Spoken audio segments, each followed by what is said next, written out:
If you could be back, though, in about 20 minutes or so, that would work out good for us. Enough time to get everything going. Okay, see Al. Okay, Alan, let's get right to it here. Well, we're doing this bean spread, and so it's going to be multi-purpose, and we can use it for just about anything. Like what? Well, first let's make it, and then we'll leave it. Oh, well, okay. But we need our pan to be smoking hot, and then we're going to add in our canola oil, and then so you can see when your pan is nice and hot, it just coats the pan really nice.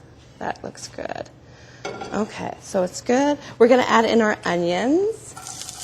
Red onions, preferably? Red onions. Well, I like red onions. They're a little sweeter. It has a little garlic already in there. We're just going to saute those up nicely.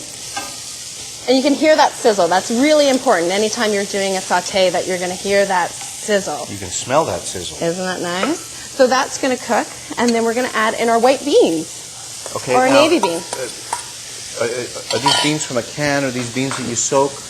You can use either or, but these ones are from a can, and ideally you want to rinse them and then drain them. Okay, so white navy beans? White navy beans, yeah. Those would be the best to use for this particular one. And then we have some chipotle chili, a little oregano, and some cumin that we're going to add in there. So you want to heat everything through nicely, and then we're going to smash it.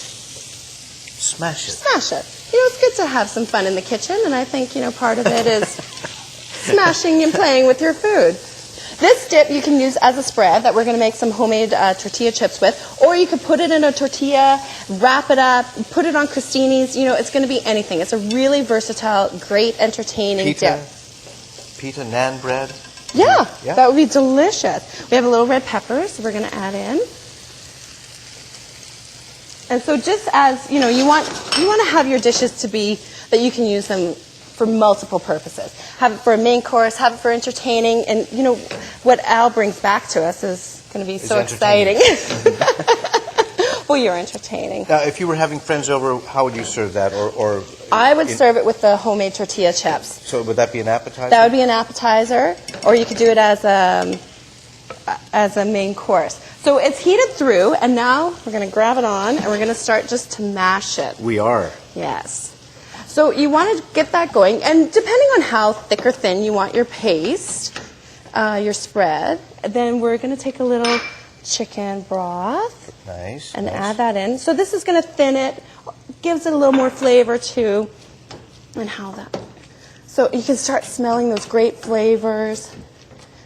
So we'll just keep mashing. Add a little salt. A pinch.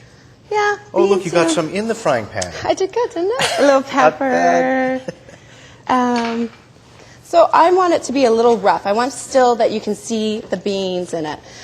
So we'll just let that kind of simmer for a little bit longer. And while that's simmering, I just want to remind the folks about this hydro thing that we talk about once in a while, and the importance of making sure that when you're shopping for an appliance, look for that Energy Star on it. And look at it closely, because there's two figures on there. You'll find the price tag, which, by the way, if it's an Energy Star appliance, will save you 30 to 50% right off the bat. But there's that second price tag that goes with it, that over the lifespan of that appliance, you will save a lot more money. So that's the big saving, isn't it? Absolutely. You really want to think long term. What was that? A little cilantro. No, cilantro, because we're going to Mexico. So now we have our oil. We're going to make these homemade tortilla chips. And there's a wonderful tortilla that's a local tortilla that's made out in Winkler. It's really fantastic. Made in Manitoba, just like canola and just like our show here. Just me and you, made in Manitoba. Yeah. So you want to heat up your canola oil to 375. That's the ideal frying temperature. And I've just cut them into quarters, and now I'm going to just drop them in. And so you get that nice little sizzle. Should I take that? So this is really, to me, it's a flavor and a taste of Mexico. Can I take this out?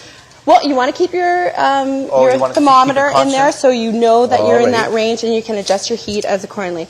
You don't want to overflow your basket when you're doing any type of frying. You just want a little bit. Canola works great for doing any type of frying because it's a high heat, so you can have a high smoke point. So then, it takes a minute like that, pop it out, and you always want to season at the end. These are done? Those are done. Really?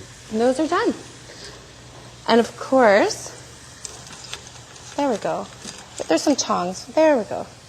Good job. And just let them on the paper towel, and a little more salt for seasoning. And that's it. And those are going to go great with the bean dip. Now, can you reuse the oil?